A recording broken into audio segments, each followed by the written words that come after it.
जो metals highly reactive होते हैं उनको हम लोग रिड्यूस नहीं कर पाएंगे उनके ऑक्साइड से। क्यों? क्योंकि कार्बन भी उनको रिड्यूस नहीं कर पाएगा।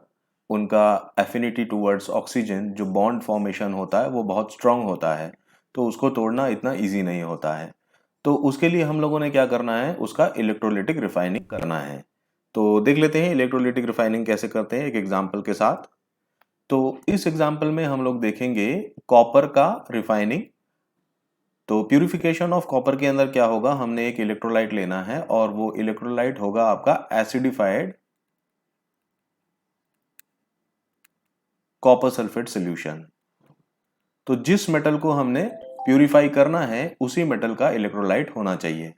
और एनोड में हम ले लेंगे इम्प्योर कॉपर, जिसके अंदर इम्प्यूरिटीज भी है और प्योर कॉपर भी है। और कैथोड में हम लोग प्योर कॉपर लेंगे। तो अब होगा क्या, जैसे ही हम इलेक्ट्रिसिटी इसके अंदर पास करेंगे तो इलेक्ट्रोलाइट के अंदर क्या होता है,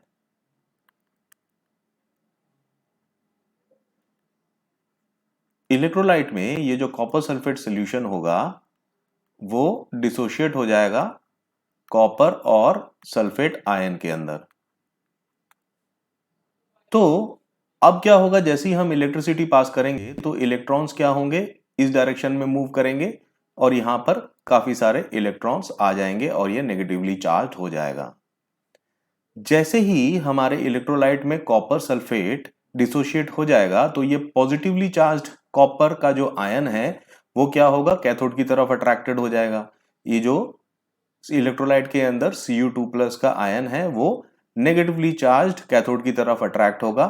वहां पर क्या होगा, कैथोड में ये जो Cu2+ है वो जाएगा और वहां से 2 इलेक्ट्रॉन एक्सेप्ट करेगा और कॉपर एटम बन जाएगा। और कॉपर एटम बन के ये कॉपर में चिपक जाएगा। फिर एक और आयन आएगा और 2 इलेक्ट्रॉन लेगा और कॉपर एटम बन जाएगा और यहाँ पे ये चिपकता रहेगा। तो क्या होगा, ग्रेजुअली ये थिक होता रहेगा, इसके ऊपर कॉपर का डिपोजिशन होता रहेगा, बिल्कुल प्योर कॉपर। और एनोड में क्या होगा, एनोड के अंदर से क्या है, इलेक्ट्रॉन्स जा रहे हैं। तो यहां पे जो कॉपर है, कॉपर मेटल है, वहां से इलेक्ट्रॉन्स जा रहे हैं क्योंकि direction of flow of current तो इस डायरेक्शन में है, लेकिन इलेक्ट्रॉन का जाने का डायरेक्शन ये रहेगा क्योंकि ये नेगेटिवली चार्ज है, ये पॉजिटिवली चार्ज है। ये अट्रैक्ट करेगा और इधर से इसको इधर भेज देगा। तो ये जो कॉपर है वो बन जाएगा Cu2+ और 2 इलेक्ट्रॉन्स इसके अंदर से चले जाएंगे।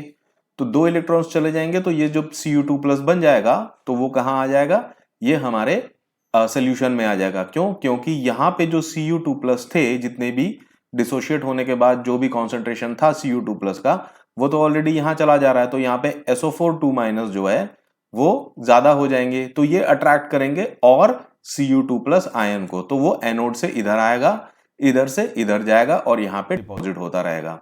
और फाइनली क्या होगा, ये पूरा एनोड जो है ये खत्म हो जाएगा, इंप्यूरिटीज नीचे गिर जाएंगी, ये सारी इंप्यूरिटीज हैं ये नीचे गिर जाएंगी और जो Cu2+ आयन है वो यहाँ पे आके इधर डिपॉजिट हो जाएगा और ये यहाँ पे हमको प्योर कॉपर मिल जाएगा। तो this is all about electrolytic refining.